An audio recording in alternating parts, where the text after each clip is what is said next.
Hello, it's Matthew Blades, and welcome to another episode of Learn from People Who Lived It. Today, we are sitting right smack dab in the middle.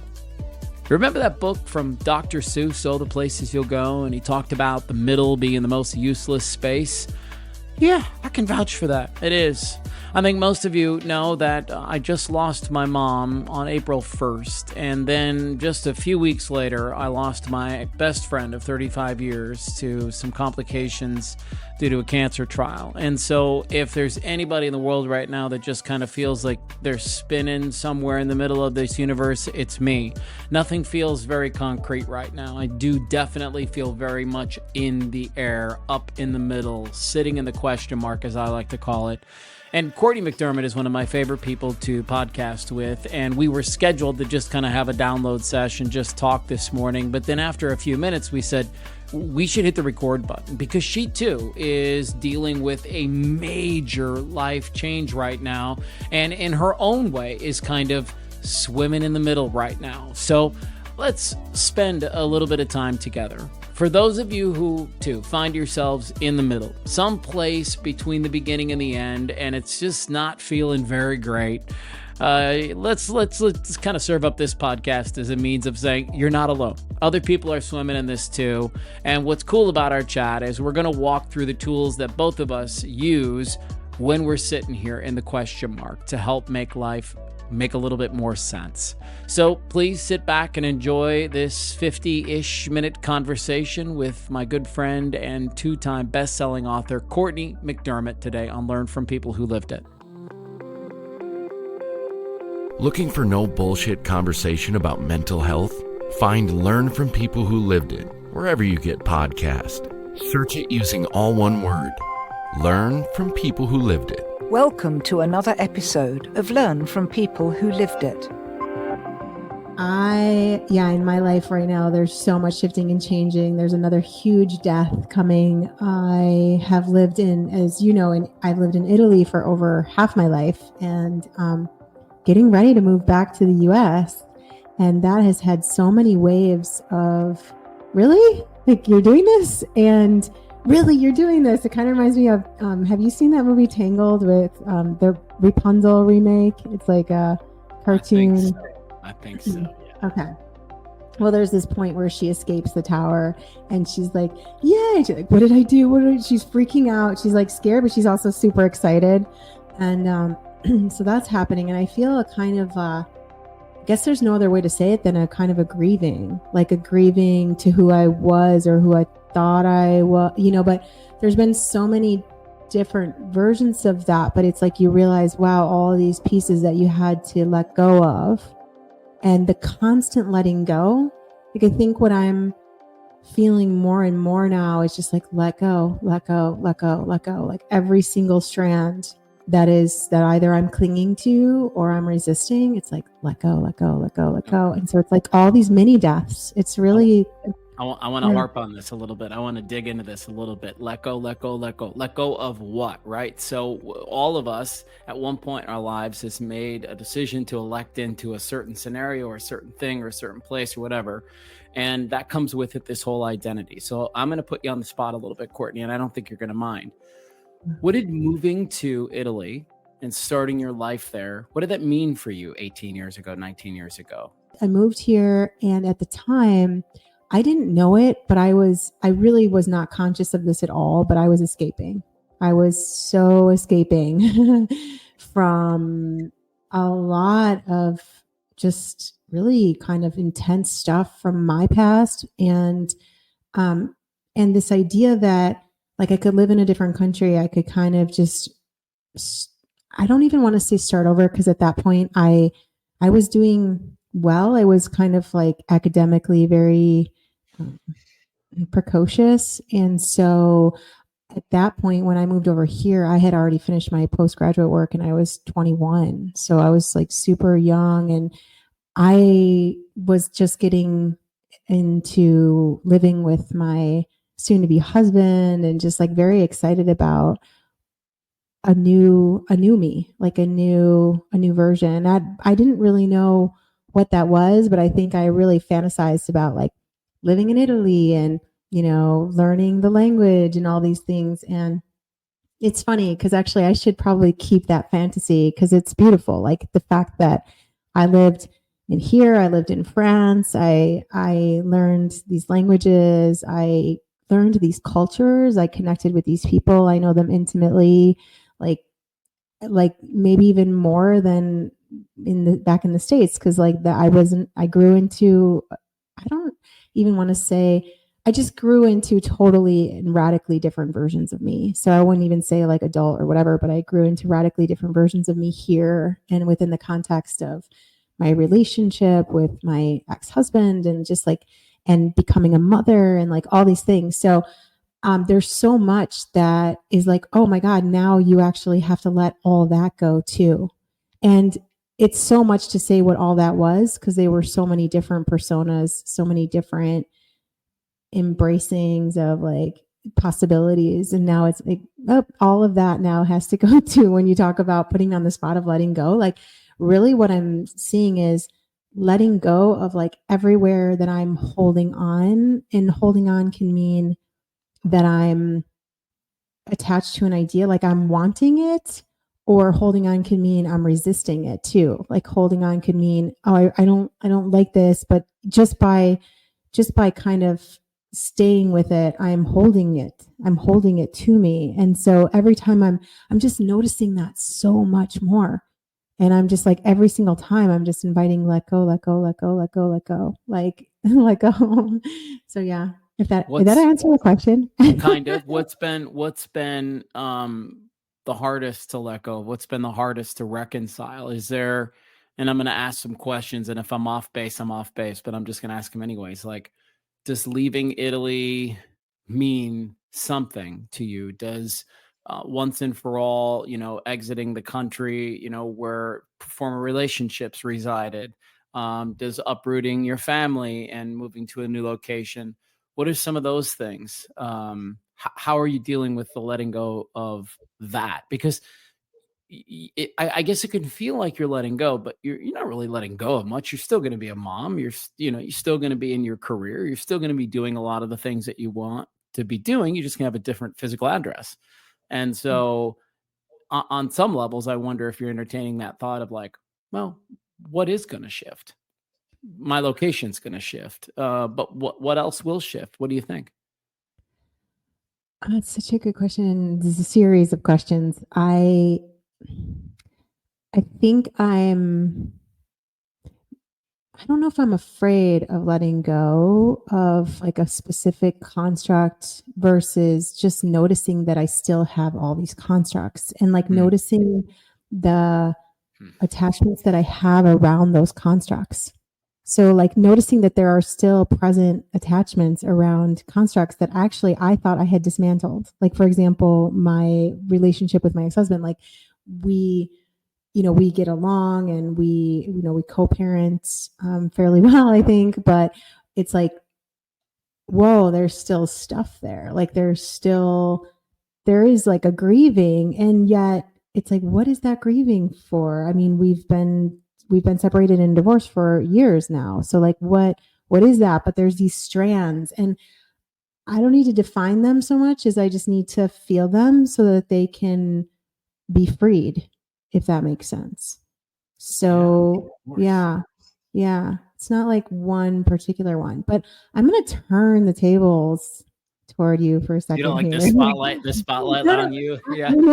You know me, I'm game for the spotlight any day, but I actually really want to hear more about, and I think everyone could really benefit from hearing more because you've had like some serious loss. And Yes. and I'm kind of wondering, based on also what you just asked me, like, where are you at in terms of what you're like, are you letting go? Are you, because we talked about something that I think is really important to share, which is like, somehow our minds are very calm for the most part. Like there will be those waves, like at least that's how I describe, like a wave of holy crap, like that was a really hot wave. I was just in a sauna I went to this amazing like spa place, and I was in this sauna, the ones where they flap those towels at you and these super hot waves come. Like, I don't know if you've ever done this, but it's I don't know amazing. if I've ever done it. Sounds like a bucket list item now. Ah, it's crazy. It's so cool. And you're just like sitting there, and they just like, they take these towels and they whack them like toward you basically. So these super, super hot waves, and like you feel like you're on fire kind of thing. But it's also exhilarating. It's like this mix. And so you and I were talking about like these waves coming in, but the fact that we also are very calm in our minds about what's happening, but our bodies might be, I know mine definitely is like struggling a bit to keep up. So I'm wondering, with your experience and everything you've gone through over the past weeks, like what's happening with you and how are you managing it? That's a great question. So I think I can define this a little bit. A few years ago, and I think this is what you're experiencing too. If I'm wrong, let me know. Okay, so both of us have, because of life events and whatever we've chosen to do in our lives, really work on this aspect of trying to control everything and really trying to let go of control and understanding that really we're just along for the ride too. And so mentally, that's where I'm at. I'm in a place where I go, okay. And so what Courtney's referring to, for folks who don't know, is April 1st, my mom died very, very suddenly. She had a car accident March 12th and then ended up dying April 1st. And then like 5 or 6 weeks later, my best friend for 35 years, his cancer trial didn't end up well, and he lost his battle to cancer, and he died just about a week and a half ago. And so I'm in a place where I go, okay, let go. I can't control these events. They're very sad. They happen. They're terrible. But I think what it is for me is I'm just really trying to, and it feels like the ultimate test of my life, where the universe is saying to me, okay, we're going to see how you're doing with control. We're going to see how well you're doing with just letting things go. And so we're going to hand you some enormous things, and we're going to see if you have the ability to truly let go like you're talking about.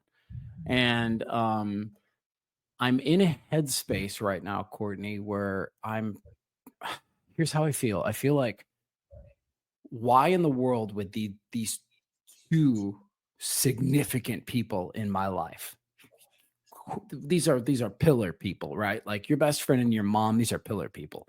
And so it's like, okay, why would the two of them go within 6 weeks of each other unless something really massive was getting ready to take place? Like, you think about just the energetic space that both of those two people take up in your life, and to now be void of that energy leaves room for a lot of new energy and a lot of space. And so the place that I'm sitting in right now, albeit from sadness and grief and a lot of the things that are taking place from, day to day, is more of a, what's coming next?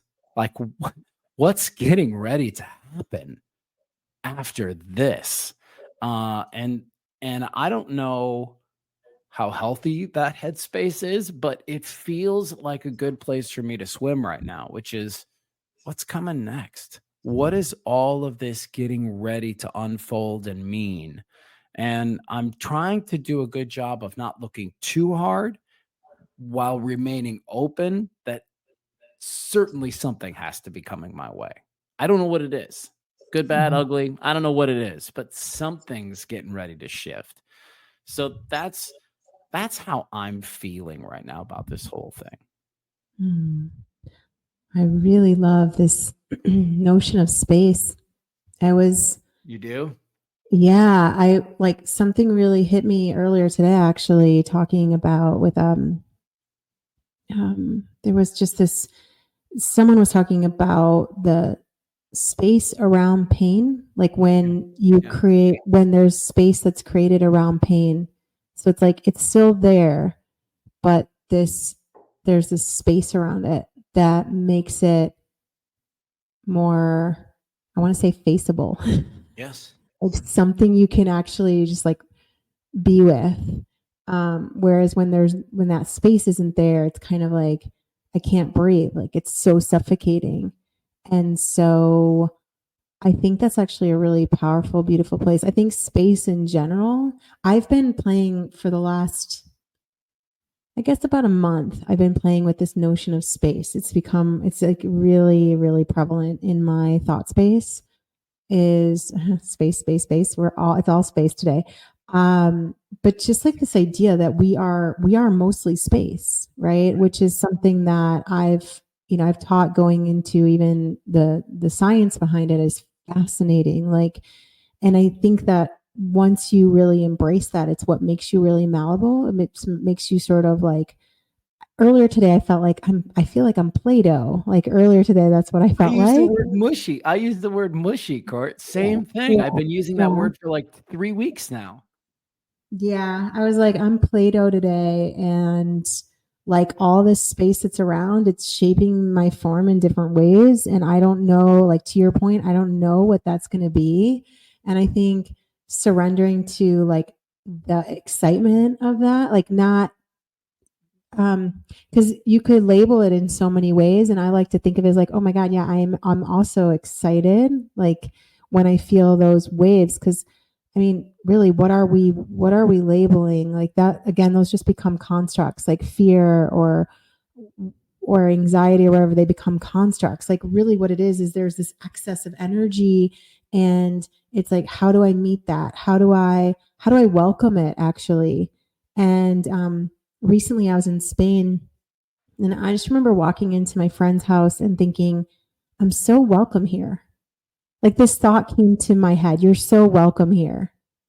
And that's another one I've been playing with. Like every part of you is welcome. Like you're welcome here. Like I've really been toying with this too, because like all the parts that we don't necessarily want to sit with, when we start to say like welcome, hey, like welcome to the party. I write about that a little bit in my second book too, because like welcome, like, oh, it's only in that way that we can start to see the gifts that these different parts of us can share and make us privy to. So yeah. Here's what's cool is we talked about this maybe on one of our other podcasts that we've done together. It's the idea of like, what if it all works out? So what if it all goes well? And so while I believe the umbrella topic for today's podcast is sitting in the middle, being okay. In fact, after my mom died, I wrote a journal entry in my journal, and the journal entry was called "Sitting in the Question Mark," and just being okay in a space where you don't know what's going to happen next.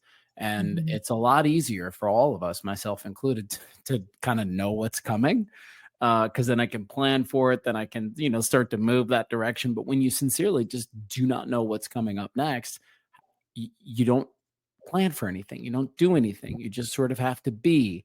And that's a lot more challenging for folks. And so let's get into some logistics. Let's get into like, what's Court doing? What's Matthew doing? What are you doing when you show up in that question mark space, in that middle space, and it just doesn't feel real good and you feel like Play-Doh? So what tools are you using? What tools are you pulling out for yourself?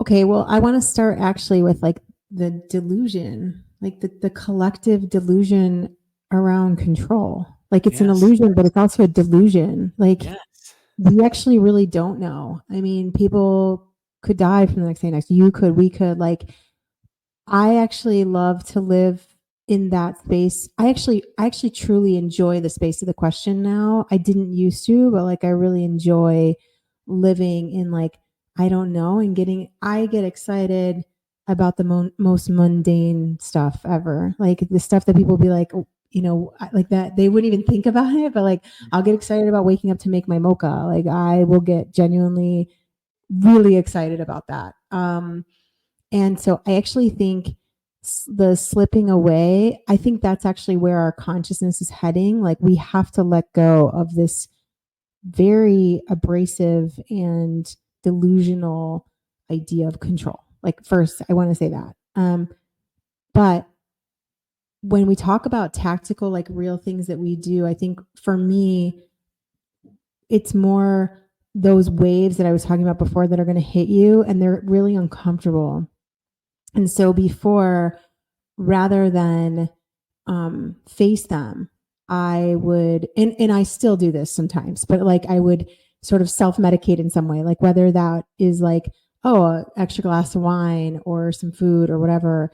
But it's like now it's like, oof, let like the wave, like the slap. And it kind of reminds me of like if someone smites you on one cheek, turn the other one. It's like be fully with it, like let it come, bring it on.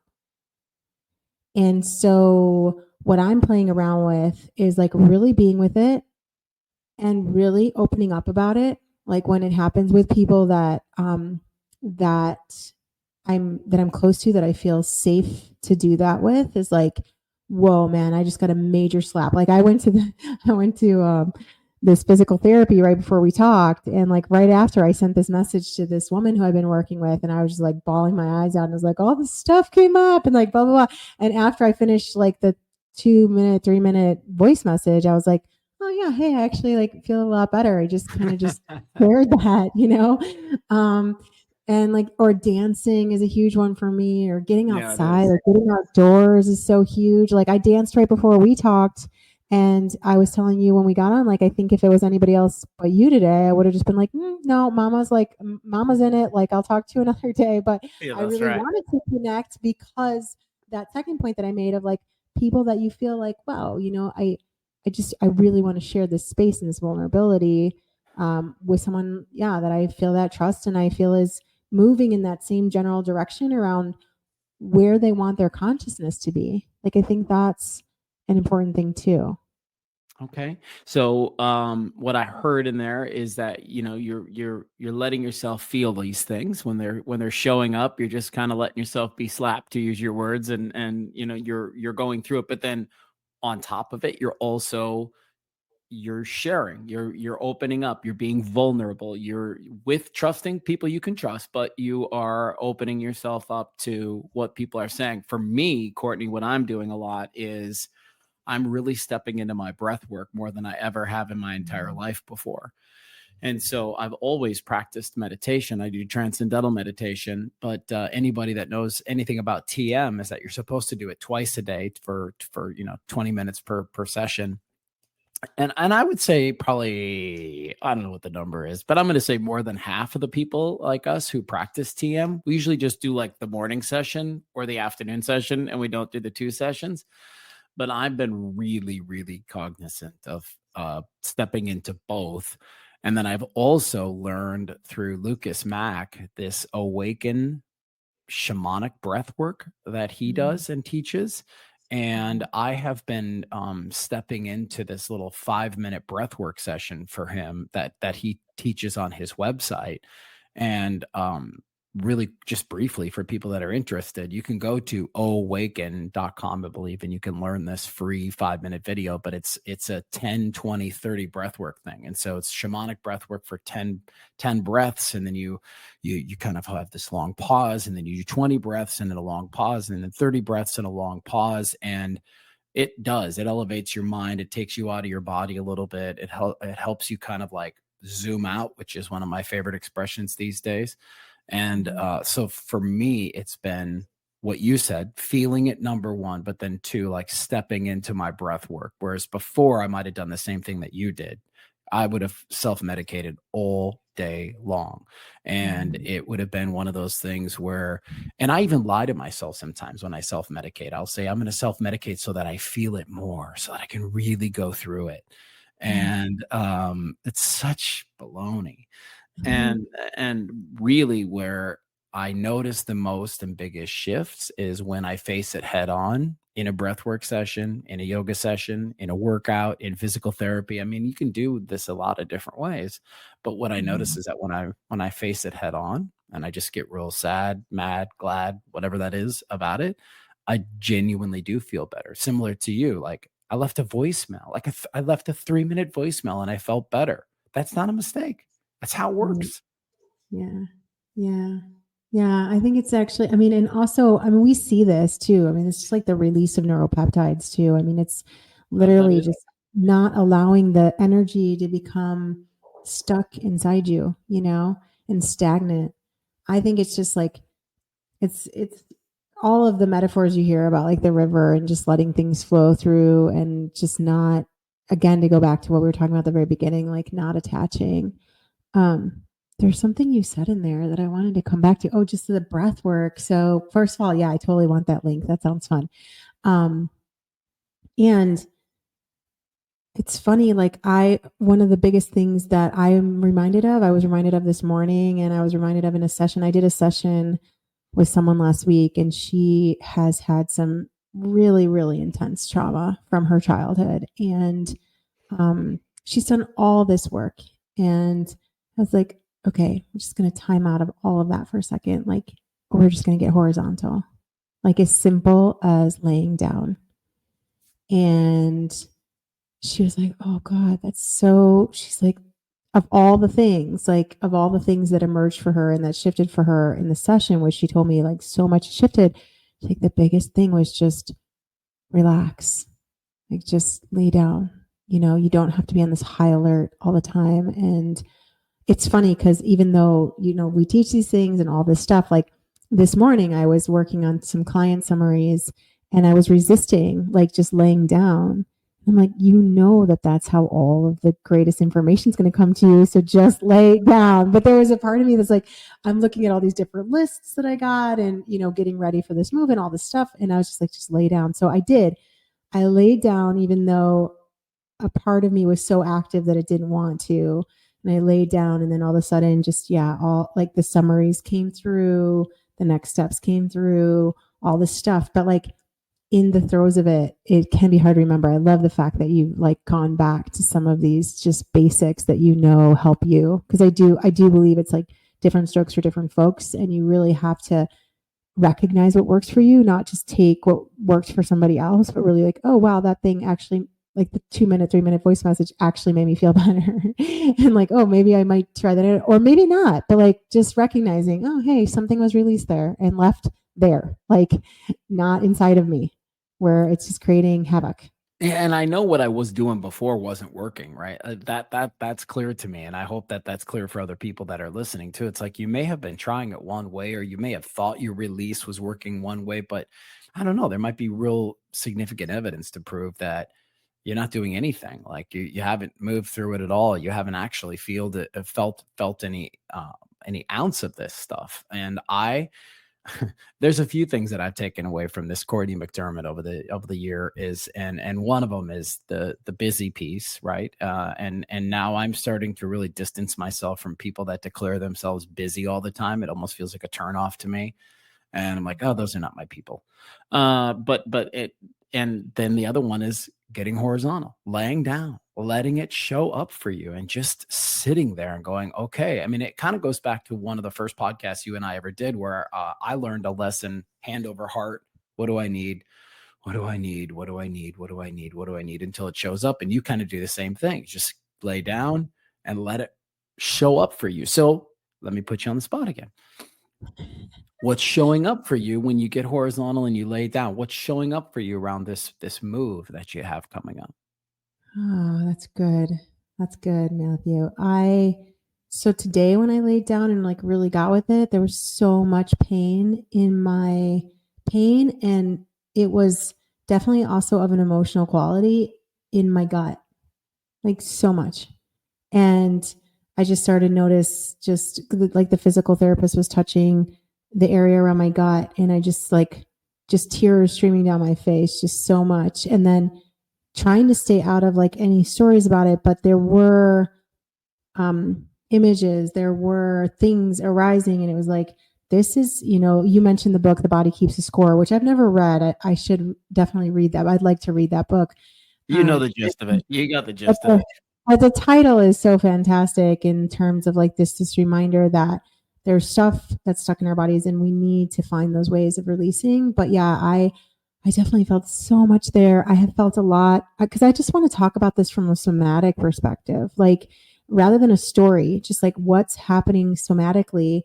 And the other thing I've noticed is just a lot of like tension. So this is the weird thing, because it's like you think you're really calm. Like I really do in my mind feel very calm about everything that's happening and shifting. And like I'm about to get rid of things that, I've in a life that I've had for over 20 years. And it's like in my mind, I feel really calm, but my body's showing these signs. So like I've noticed there's an increase of tension around my neck, my shoulders. It's like, yeah, you're carrying, you've got to put it down. Right. So just finding those ways.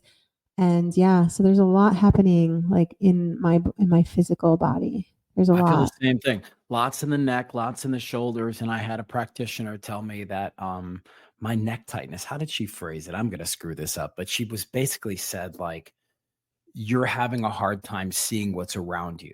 And if you think about it, like physically speaking, when your neck is all jacked up, it's like you can't really see around you as much as you can. Like if you feel good, it's like, you're looking all over the place. But when your neck is tight, it's like you physically can't see things.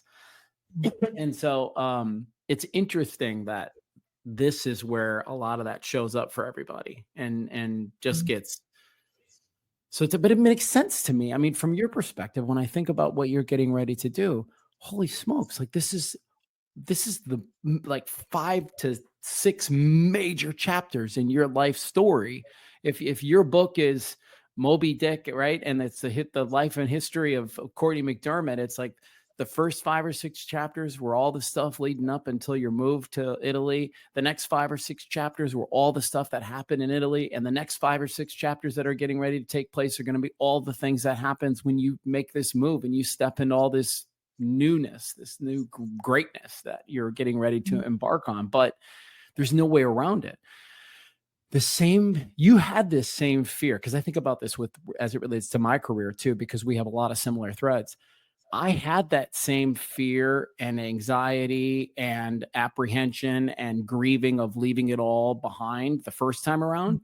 The beauty was that I was too young and not smart enough to really recognize what was happening.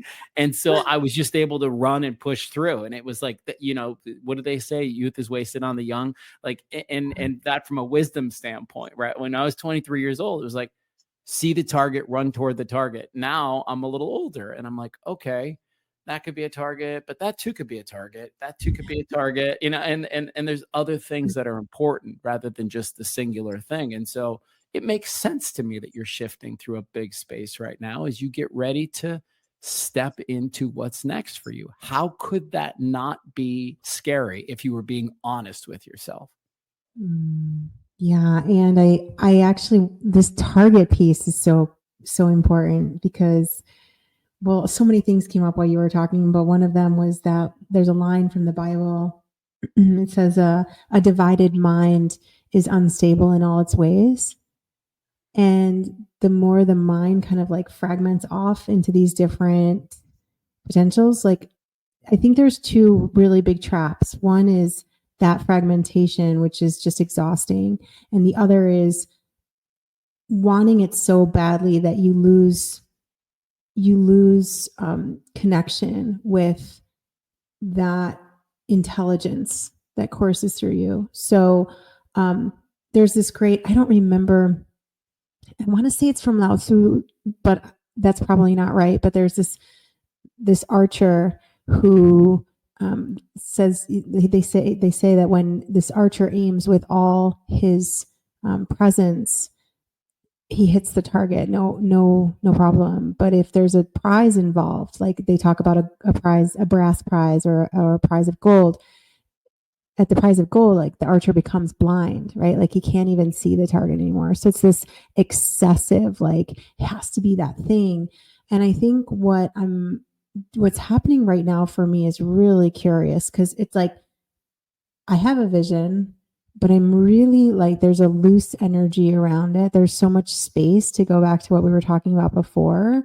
And it's like, I know that it, like any way that any part of anything comes to be is great. Like even like today, this contract almost fell through for this place that I want to get. And I was so calm about the possibility of it falling through. Like we've been working on it for a month, and like today was like, oh, this might not happen. And it was like, that's okay. Like if this doesn't happen, something else will happen. I know, we're going there, like I'll find something else, like something else will present itself.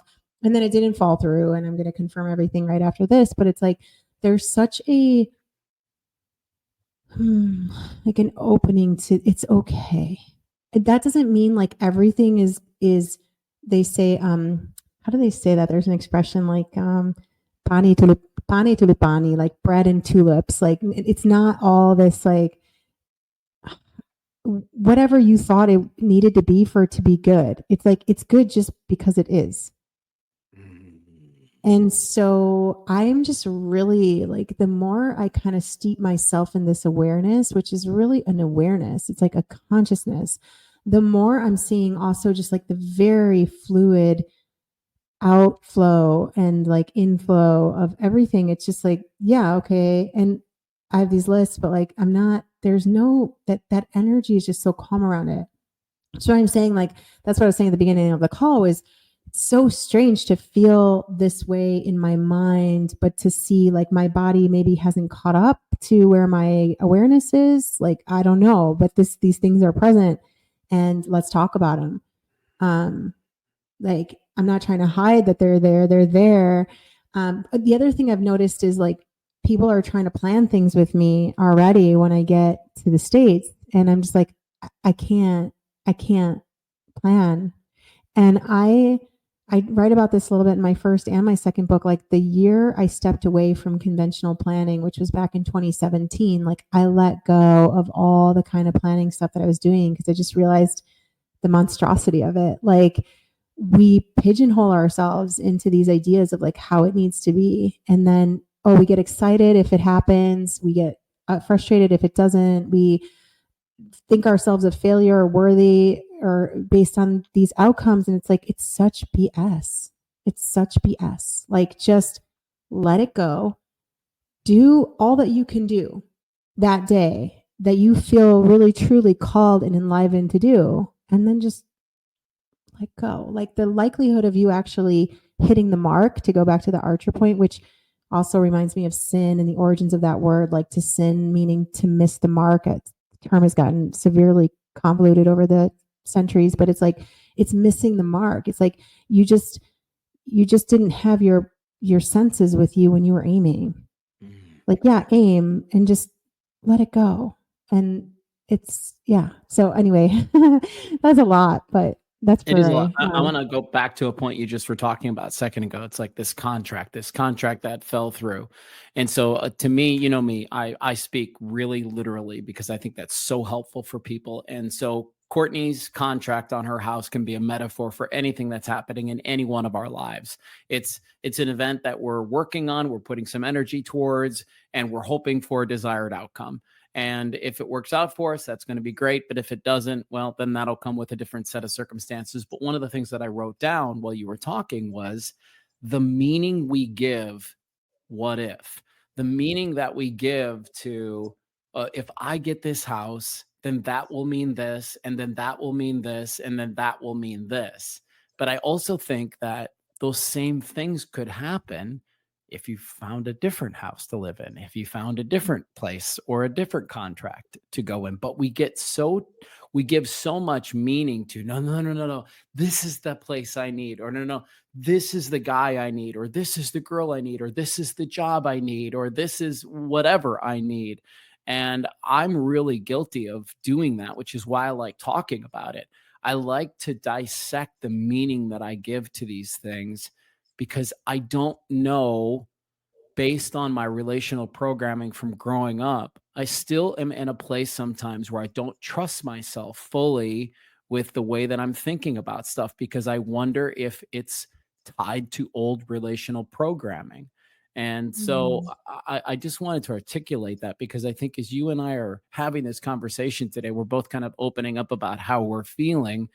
It can be easy to look at other people and feel like they've got it all together and things are going right and things are going great. And yes, there are moments of greatness and there are times where things are really good, but there's also times where we have no fucking clue what's getting ready to happen next. And we're super okay sitting in this space of what if and where are we headed next. And I just don't know. And to a degree, and I want you to ask, you give me your thoughts on this. To a degree, I actually think that's a lot more fun energy to play in than like the dread of trying to fix and control everything all the time. There's almost this renewed energy of like, what's going to happen next? Like I'm eating my popcorn, just kind of waiting for it to happen. Yeah. Yeah. You free up so much energy. That's what it There's, is. there are like two things in what you're talking about that I'd love to still pause on. Yeah. Because when I discovered both of these things, they just really helped me in the resetting process. Okay. And one of them is like the trap of our. So I think when Buddha's famous, like the discourse around suffering and suffering being, that we're all suffering and suffering is a result of desire and the end of suffering is the end of desire. But really, I think that interpretation, that translation is maybe inaccurate. I think it's not like the desire is the evolutionary impulse that's coursing through you. And so I think it's actually it's a growth. It's like a flower growing into a different phase of its life. And so, or its being. And so it in and of itself is not the problem. I think what the problem is like, just to your point that you made, is if I can't have that thing, then I can't be happy. If I don't become this, then I'm no one.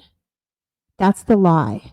That's the lie that we've all been fed, and that we all, like, we took the pill.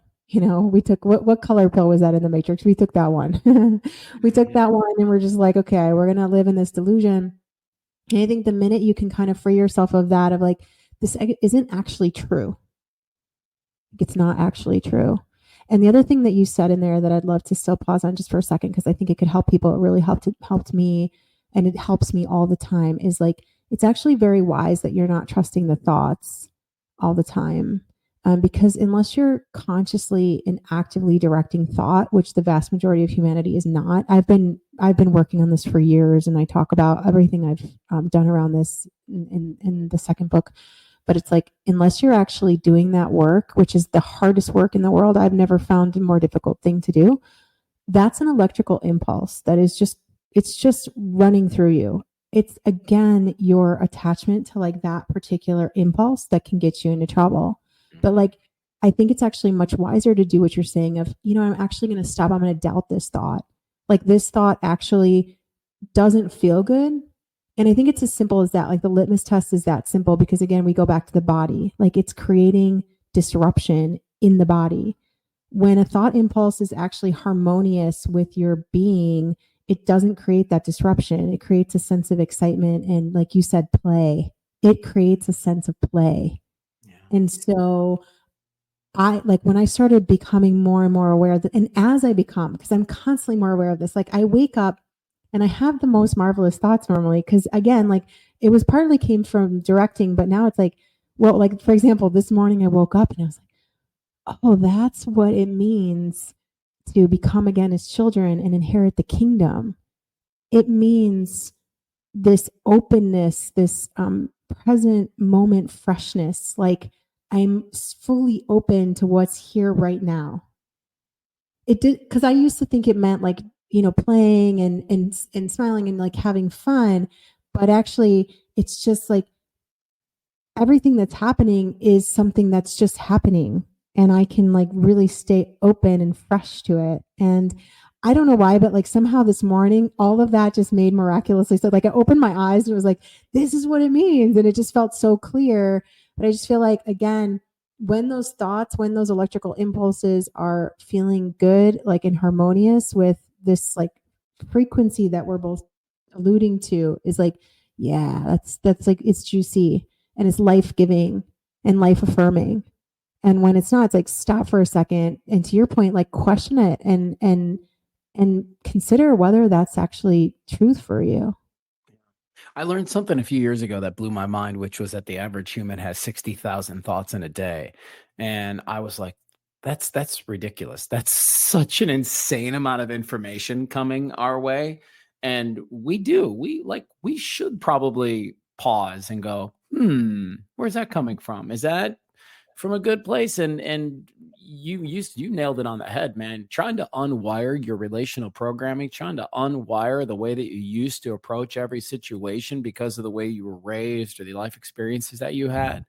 I mean, that is some Whoo, doggy, that's some deep programming. And it's like that's not just restart the computer. That's go to Best Buy and get a brand new computer. I mean, like that's it. Yeah, throw It's, that shit out. it's like we need to throw this computer out the window. It is severely outdated, and we need something brand new. And I love that thought. I love the thought that like I am a computer and I just need to update my software Yeah. constantly because I have to keep adapting to the world around me. And I can't stay stuck in 1992. I can't stay stuck in 2002. I can't even stay stuck in 2022.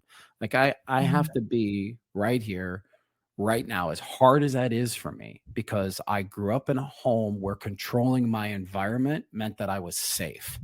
And so I still bring that programming with me in my adult age. And when things feel a little bit out of control for me, I have a tendency to want to grip them a little tighter and try to hold on to the pieces. And I'm just trying to listen, I'm just trying to live like Courtney. I'm just trying to get horizontal and let some shit show up and let it come to me and let it go and not let that heart not let that stuff weigh me down because there's enough heaviness. I don't need to add more to my plate. Yeah. Yeah, we're at a very we're at a precarious place in the evolution of the human species, and if we don't shift consciousness, like it's imperative. So Okay. I love So the fact we're working that on it. You're working on it. I'm working on it. Hopefully other people are working on it. Like that's the piece of the evolution that I think is exciting to me, is that I feel like more and more people are working on it. More and more people are asking questions about like, why have I been doing it this way my whole life? And that excites me because I believe that that's the kind of collective energy that really is going to change the way that we all live our lives. Me too. Yeah. Yeah. Right. Either that or we're just going to change form, thermodynamics, like it's neither created, energy is neither created nor destroyed. Like we're going to have to change form one way or another. So it's whether we do that consciously or unconsciously, but yeah. Okay. Yeah. So, let's check in a little report card on our feelings. How are we doing? We linked up about an hour ago. We had some good chats. We've been working some shit out. We've been talking. If I'm reading you correctly, and I know it's toward the end of the day there too in Italy, but you're getting tired now. Like you're getting to a point where you're ready for some relaxation and some rest, and just to kind of ease out of this day and get some rest and ease on into the next one. Is that am I totally off base there?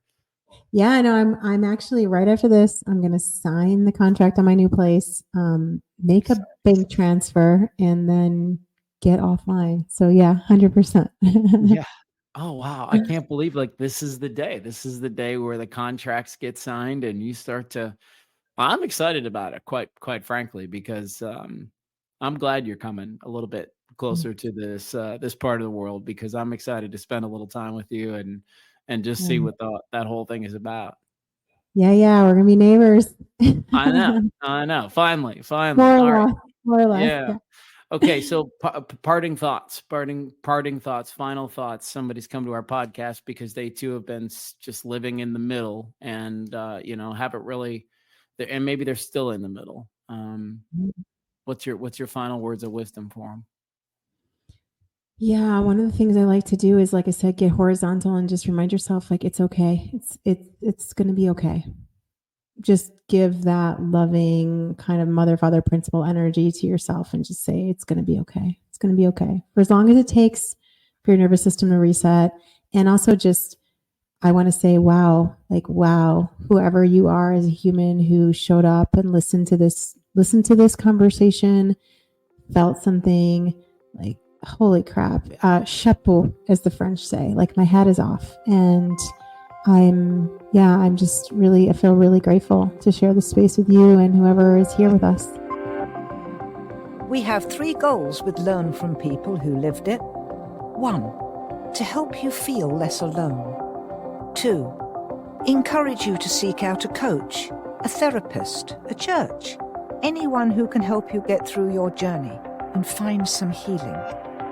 3, when you're ready, Share your story with us. Find Learn from People Who Lived It, wherever you get podcasts. Search it using all one word. Learn from People Who Lived It.